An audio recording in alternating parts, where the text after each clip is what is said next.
Hello, and welcome to episode 13 of Strive, where we talk about security, technology, resilience, and everything IT, all in a virtual environment.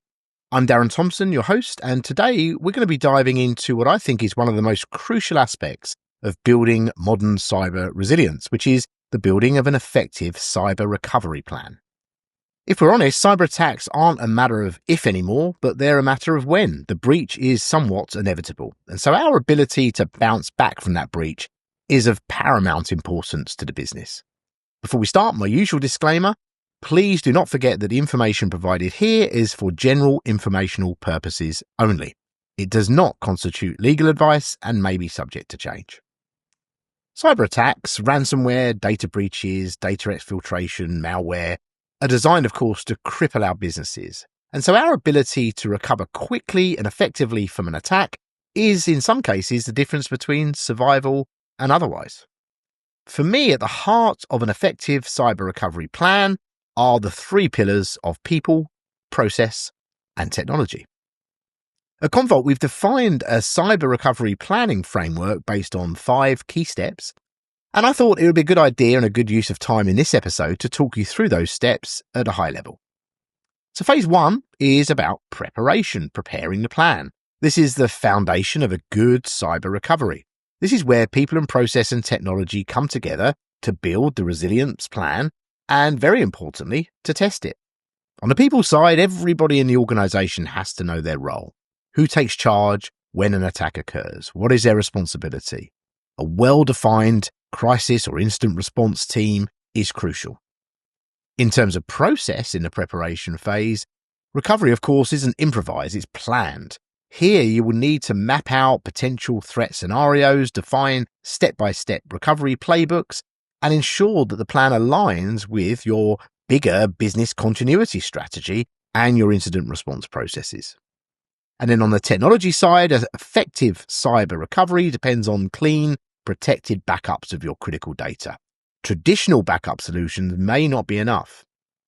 You need to secure, air-gapped backups and make sure that anomaly detection is in place to ensure recovery points haven't been compromised. Ideally, you'll need some kind of clean room, somewhere you can test your plan regularly, run forensics, and build confidence in your ability to recover your data. And again, I'm going to mention testing, simulating attacks through tabletop exercises and application recovery tests in a clean room. Ensure that when the real event happens, your team doesn't panic. They execute. A plan that is not tested, in my view, is no plan at all. Phase 2 is immediate response. Okay, so the alarm goes off, your systems have been hit, now what? These are some critical domains to think about and consider when it comes to immediately responding to an attack. Firstly, there needs to be a focus on detection and notification. The faster you detect an attack, the better. Implement real-time monitoring tools and notify your incident response team immediately. Do not ignore those alerts. Then, isolation and containment needs to kick in. Stop the spread of the virus. This means disconnecting infected systems, isolating critical infrastructure like Active Directory, and neutralizing as much as possible the threat before it expands. And lastly, as far as immediate response is concerned, initial assessment. What actually happened here? What's affected? Who's affected? What's the scope of the damage? And really importantly, what's the quickest path to recovery? Document everything.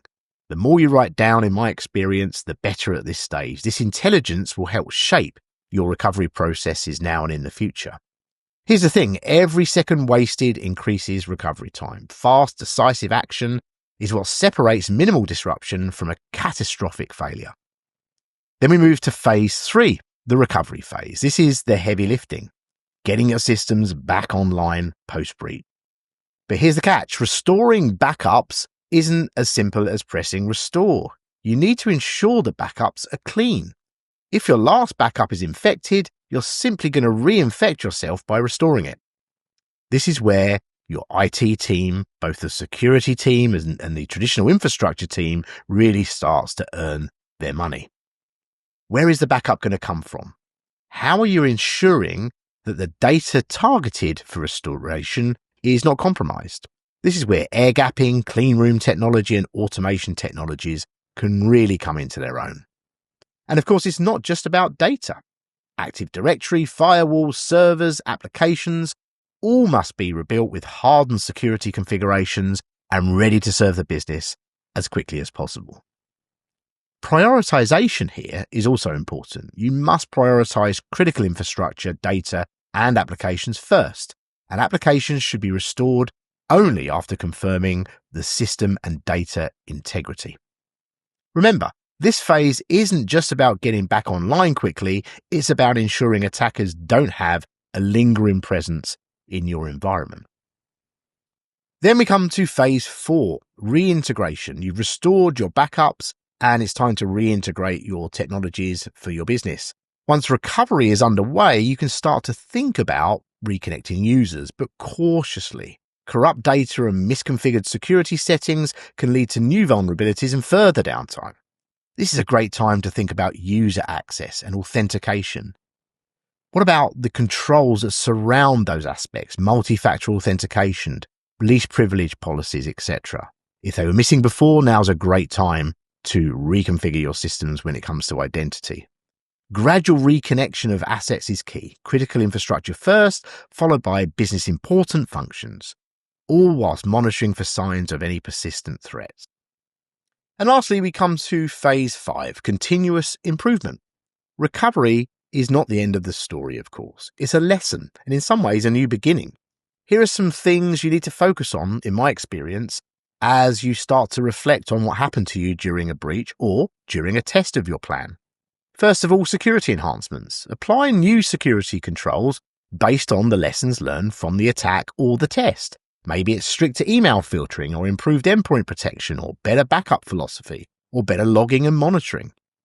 Next, forensics analysis. How did this attack happen? What weaknesses were exploited? Understanding this prevents future breaches from happening of a similar type. And last but not least, refine the plan. Our experience tells us that cyber recovery plans fail about 80% of the time, first time out of the box.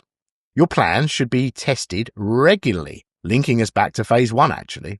So the success rate of a plan can be as close to 100% as possible, ready for the breach. Cyber recovery isn't just about bouncing back, it's about bouncing back stronger as a business. Thank you for joining me on this episode of Strive. That is all we have time for today. Stay tuned for more stories and insights. And until the next time, stay informed, stay secure, and I'll see you in the next one.